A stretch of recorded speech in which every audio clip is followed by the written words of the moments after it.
Hello viewers, আসসালামু আলাইকুম। তো দেখুন আজকে আমি গোস্ত ভর্তা করব। এর জন্য গোস্তগুলো প্রথমেই টুকরো টুকরো করে কেটে নিলাম। এরপর ভালোভাবে ধুয়ে পরিষ্কার করে নিলাম। তো এরপর আমি তরকারিগুলো কড়াইয়ে তুলে দিলাম। দিয়ে পরিমাণ মতো লবণ ও হলুদ দিয়ে দিলাম। এখানে আমি হাড় ও চর্বি ছাড়া মাংস নিয়েছি, গরুর মাংস। তো দেখুন এরপর আমি ভালোভাবে নেড়ে চেড়ে দিয়ে ঢেকে দিলাম একটি ঢাকনা দিয়ে। ৮-১০ মিনিট পরে আসলাম। এসে দেখি যে অনেকটাই পানি গোস্ত থেকে ছাড়ে দিছে। তো এরপর আরেকটু ভালোভাবে নেড়ে চেড়ে দিয়ে আবারও ঢেকে দিলাম। তো এরপর আবারও আমি প্রায় ৪-৫ মিনিট পর আসলাম। দেখুন এরপর তরকারির যে পানিটা ছাড়ে দিয়েছিল সে পানিটা শুকিয়েছে।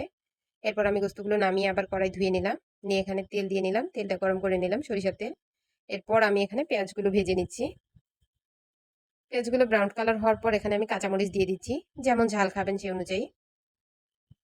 তো আপনারা যদি আরো বেশি ঝাল খান তাহলে কিন্তু গোস্ত সিদ্ধের সময় শুকনো মরিচও দিয়ে দিতে পারেন, গোস্তটা যখন সিদ্ধ করতেছিলেন।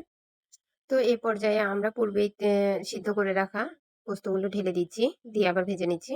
তো এরপর আবার ভেজে নিয়ে সামান্য পরিমাণে লবণ দিয়ে দিলাম, পেঁয়াজ আর মরিচের জন্য যতটুকু প্রয়োজন, যেহেতু গোস্তে পূর্বেই আমি লবণ দিয়ে দিয়েছিলাম। তো এরপর আবার নেড়েচেড়ে ভেজে নিলাম। দেখুন আমার গোস্ত ভর্তা হয়ে গেছে। তা আপনারাও এভাবে ট্রাই করবেন, দেখবেন গরম ভাতের সাথে এই গোস্ত ভর্তার রেসিপিটা অসাধারণ, খুবই টেস্ট।